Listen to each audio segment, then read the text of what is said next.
So here are my projects for the 2025 fall semester Ceramics 2 class. My first project that I want to talk about is marble mugs. They're all wheel-thrown 2-pound mugs made with half stoneware and half porcelain.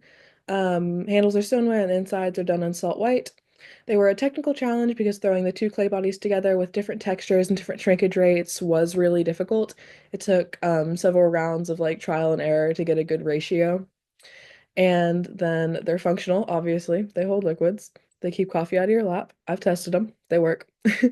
And honestly, they turned out exactly how I wanted them to turn out, like how I pictured them in my head. So, as you can see, they all got thrown with the same amount of clay. They all got made the exact same way, but because of the marble, every single one is going to turn out a little bit different, and I really like that. Um, yeah.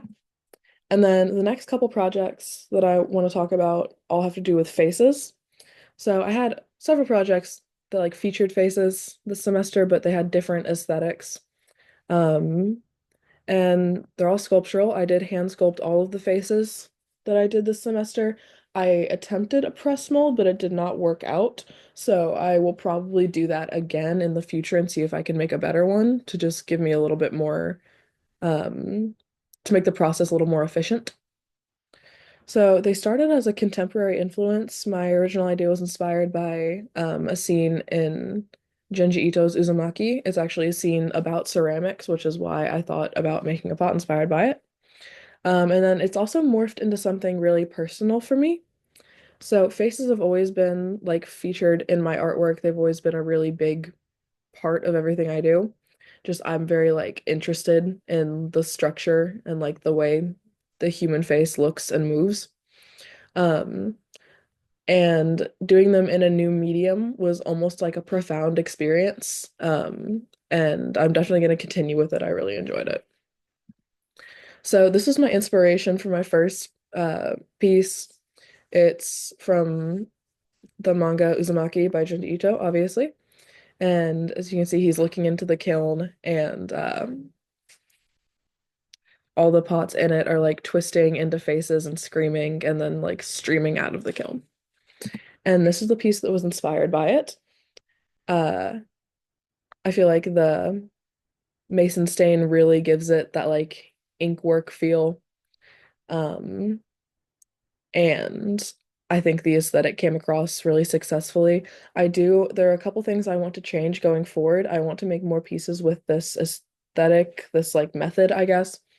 Um, but I want to do them on a larger scale and I want to do more faces and have them clustered closer together. So these are raku fired ceramic faces. Um, they are part of dolls that I made and am making. I'm still working on a couple of them. Um, and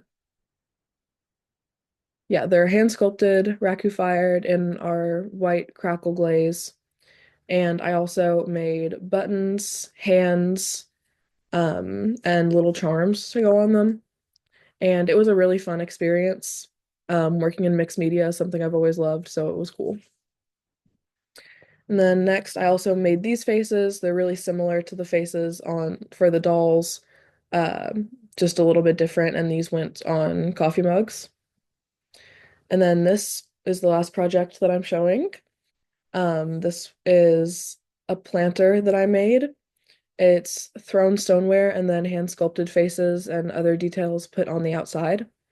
Um, this took a really long time and was also a bit of a technical challenge getting it to like stand up with all the extra weight of the faces on it. But I really, really like how it turned out, and I think the struggle I had was worth it. So thank you for listening and have a good break.